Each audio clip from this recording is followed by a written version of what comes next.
Okay, so Fooster's going to be our model again today because we're going to talk about curb chain placement and what's the best way to place my curb chain so my bit functions correctly.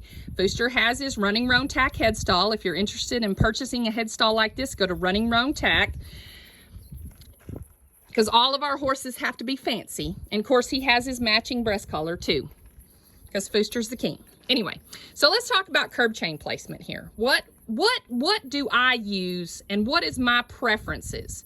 So as you can see, I have a leather curb chain on. I have a flat curb chain, just the cheap ones you go down to your feed store and buy. And then I also have been known to use chain curb chains, but there's a reason why I have all three in my trailer, and I will explain why. Fooster right here, he's very sensitive in his mouth, so I use a leather curb chain. And the reason why I use a leather curb chain, as you can see, this leather curb chain has a lot of give. And leather has give, so it stretches a little bit. So with Fooster, and I tend to get a little more heavy-handed when I run, everybody does. Fooster, when I pull on him, this curb chain is going to give. Now, sometimes he will get a little strong, so I'll put this flat chain on him, and as you can see how that placement is, you got a little more bite here on this flat curb chain, and these all come with our leverage bits. Now, as you can see, this is a little too long. So what I do on the leverage bit, and the reason is because these go with our combos as well, and they do fit on the combo without having to be wrapped around here a second time. So in order for this curb chain to function properly, I'm going to roll it around this curb chain twice and then feed it back through to the buckle here. Now, when we put on these curb chains, we want to have about 1 to 2 fingers. And really and truly, you know, I'm just exercising him today, so there's really 2 fingers in here.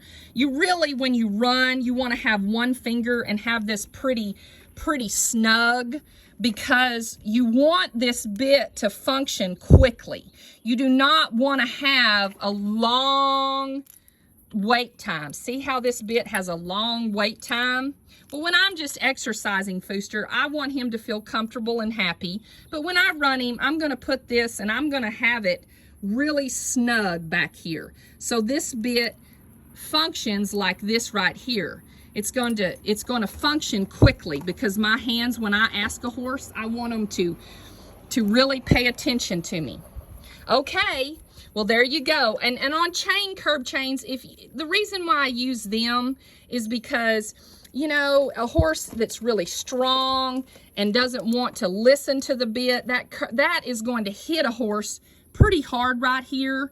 And so you want that, because it's going to stop like this chain does right here. So that's the reason why I would use a chain curb chain.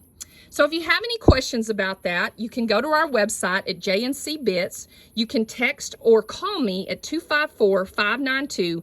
Go to our Facebook page at JNC Bits, our Instagram page, J_C_bits, and we'll see you down the road. Thanks again, y'all.